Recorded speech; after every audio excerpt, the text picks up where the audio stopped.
Monsieur le ministre, nous vous remercions d'avoir répondu favorablement à notre invitation. Monsieur le ministre, le 10 juillet dernier, le conseil d'administration du Fonds monétaire international a conclu favorablement la 5e revue du programme des réformes économiques et financières au titre de la facilité élargie de crédit. Pouvez-vous nous dire quelle est votre réaction? Merci, madame. Là où le journaliste, je voudrais tout d'abord vous remercier de l'opportunité que vous m'offrez de m'exprimer sur la décision du conseil d'administration tenue le 10 juillet, comme vous l'avez dit, relative à la conclusion positive de la 5e revue du programme conclue avec cette institution. Permettez-moi de vous rappeler que c'est pour la première fois dans l'histoire de notre pays, le Congo, que nous passons avec succès 5 revues successives. La revue du Fonds monétaire international constitue, à n'en point douter, l'appréciation positive que cette institution donne à tous les efforts que nous déployons pour maintenir la stabilité macroéconomique et impulser une reprise économique, renforcer la politique budgétaire tout en contenant les risques liés à la viabilité de la dette. Promouvoir la gouvernance, la transparence et la lutte contre la corruption en vue d'améliorer l'efficacité des dépenses publiques, l'environnement des affaires et la confiance économique. Cette appréciation montre que nous sommes dans la bonne direction et renforce la confiance de nos partenaires économiques et financiers de notre pays qui peuvent venir investir dans notre pays en toute confiance. Mais une revue avec le Fonds monétaire international représente de l'investissement physique, intellectuel et surtout des sacrifices. C'est pourquoi je voudrais avoir une pensée particulière pour tout notre peuple, pour tous nos concitoyens et surtout saluer leur capacité de résilience. Je profite de cette tribune pour exprimer toute notre gratitude au président de la République, au Premier ministre et à tous les membres du gouvernement pour l'accompagnement sans cesse et sans faille. Monsieur le ministre, pouvez-vous nous dire ce que prévoit la suite du programme? Oui, merci madame la journaliste. Après la conclusion de cette 5e revue, nous avons, dès novembre prochain, la 6e et dernière revue de ce programme, qui, permettez-moi de vous le rappeler, a été conclue en janvier 2022 pour une durée de 3 ans.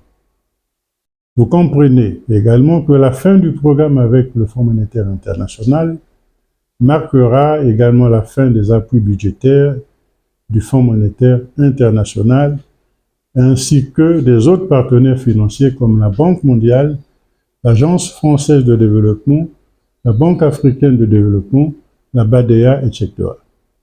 Après cette 6e revue et dernière revue, il sera donc question de bénéficier d'une nouvelle facilité qui permet non seulement de compenser la fin des appuis budgétaires du programme en cours, mais de bénéficier des ressources plus importantes.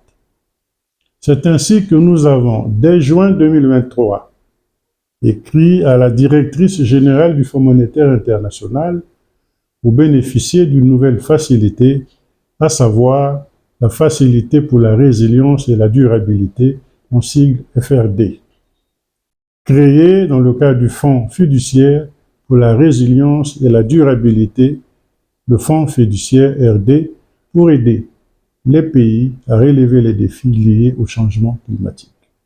Je me réjouis que la directrice générale du Fonds monétaire international nous a répondu dès le même mois de juin 2024 et que nous échangeons déjà avec les équipes techniques du Fonds monétaire international sur ce sujet. Le Congo est totalement éligible à cette nouvelle facilité, eu égard à l'engagement des autorités congolaises et aux initiatives internationales visant à préserver les ressources du bassin du Congo, la deuxième plus grande forêt tropicale du monde.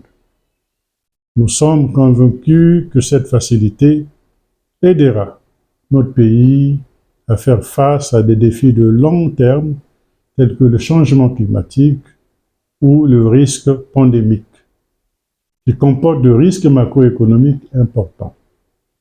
Le soutien du Fonds monétaire international vise à soutenir les politiques d'adaptation, d'atténuation et de transition face aux risques afin d'assurer une croissance durable et inclusive et contribuer à la stabilité de la balance des paiements à long terme. Je tiens à signaler que dans le cadre du programme actuel, ainsi qu'un nouvel accord pour un nouveau programme au titre de la facilité élargie de crédit, sont essentiels pour ouvrir la voie à une RST. Monsieur le ministre, quelles sont les conditions à remplir par le Congo pour bénéficier de cette nouvelle facilité qui, à en croire les spécialistes, est plus stricte que la FEC? Bon, la FRD est accessible à tous les pays à faible revenu et à revenus intermédiaires vulnérables, soit près de 3/4 des membres du Fonds monétaire international. Mais, comme pour toutes les facilités du Fonds monétaire international, il y a des critères à remplir au nombre desquels figure la mise en œuvre de réformes au sein d'un programme avec le Fonds monétaire international, en cours ou l'adoption d'un programme avec le Fonds monétaire international, de réformes structurelles visant à améliorer la résilience à long terme du pays face aux chocs externes, une dette viable et une capacité de remboursement adéquate selon la méthodologie du Fonds monétaire international. Et la participation en parallèle à un autre programme financé ou non financé du Fonds monétaire international à l'exclusion des facilités de financement d'urgence. Ces critères, dois-je le dire, sont à notre portée et je n'ai aucun doute là-dessus. À quoi devrait s'attendre notre pays s'il veut accéder à la facilité pour la résilience et la durabilité?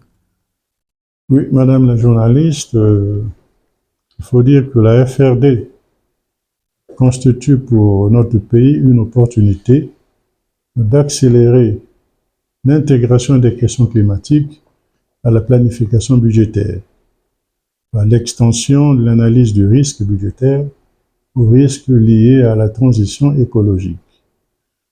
La FRD constitue également une opportunité pour accélérer le développement d'investissements dans les infrastructures écologiques et résilientes. Et la même FRD permettra aussi d'accélérer la mobilisation de financements privés pour la lutte contre le changement climatique et le renforcement de la résilience du secteur financier, sans oublier l'amélioration de la gestion des risques liés au climat pour les institutions financières.